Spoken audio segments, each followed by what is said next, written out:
When I was 6, I heard the story of Rumpelstiltskin, who could spin straw into gold. And my mother said, "Paul, what Rumpelstiltskin does with that straw is magic. Magic is when the impossible becomes real and people believe it." Magic, eh? Light bulb. Pretty soon, Rumpelstiltskin was spinning gold for me, as he became the permanent scapegoat for all my harebrained schemes. My light bulb kind of flickered on and off and wasn't all that bright. There's my mother staring at a broken glass, a torn school uniform, my wet bed, and I'm pleading, "It was Rumpelstiltskin! Rumpelstiltskin did it!"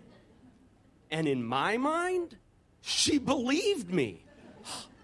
I had her fooled. Rumpelstiltskin emerges from his fairy tale and starts taking the blame like a champ.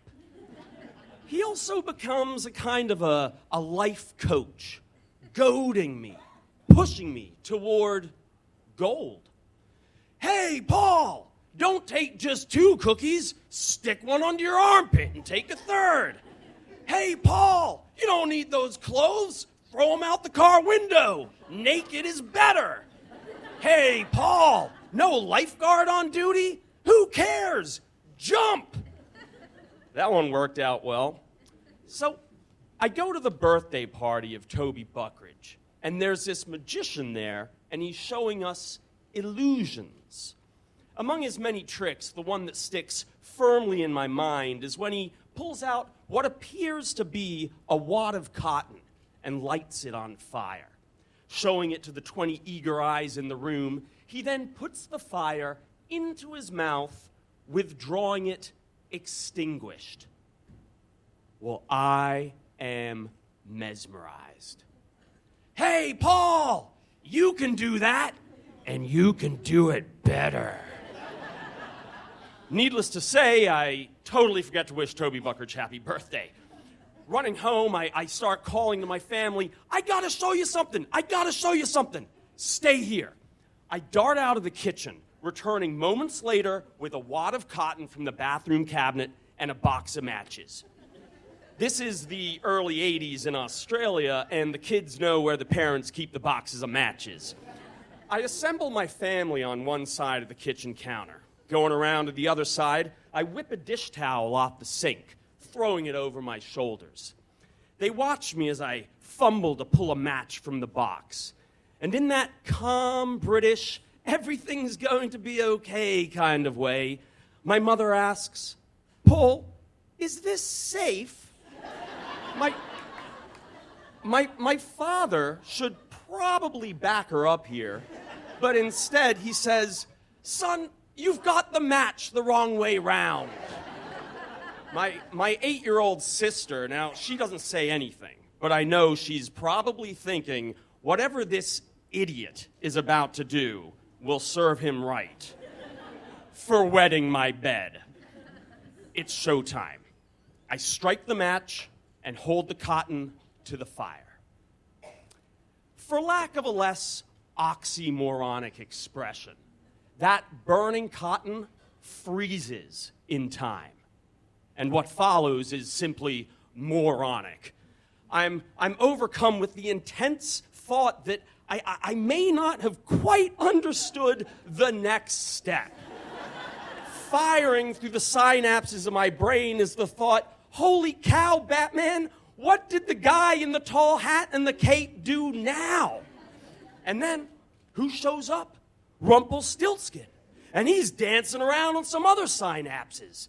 And in his high-pitched voice, he shrieks, "Now you eat the fire!"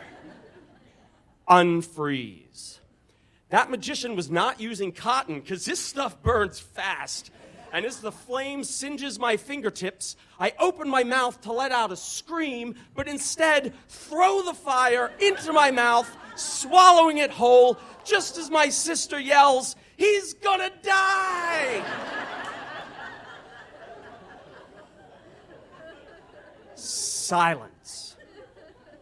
Out of everybody, I'm probably the most surprised I've just swallowed fire and I haven't exploded.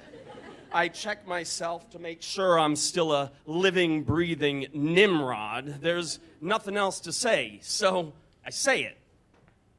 Ta-da! No one ever spoke of this moment ever again. I think we all just thought we had dodged some massive bullet, which didn't result in a trip to the hospital, a visit from the fire department, or, God forbid, the postponing of lasagna night. Once again, one of my great decisions was pushed under the rug so none of the neighbors could judge us. But sitting in my room later that night, I thought, wow, I almost burned my face off. And the fact that I didn't is indeed some kind of magic. I eventually had to part ways with Rumpelstiltskin. I told him things weren't quite working out. I kind of had to start taking responsibility for my own actions. I think I was around 22 at this point. But ever since the birthday party of Toby Buckridge, I became a boy, and later a man-child, firmly entrenched in the habit of taking risks. And I believe that that flame which I swallowed all those years ago never actually went out. It remains very much lit.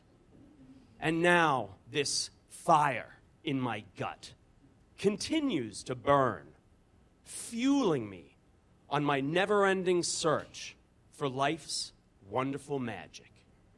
Thank you. Young child with dreams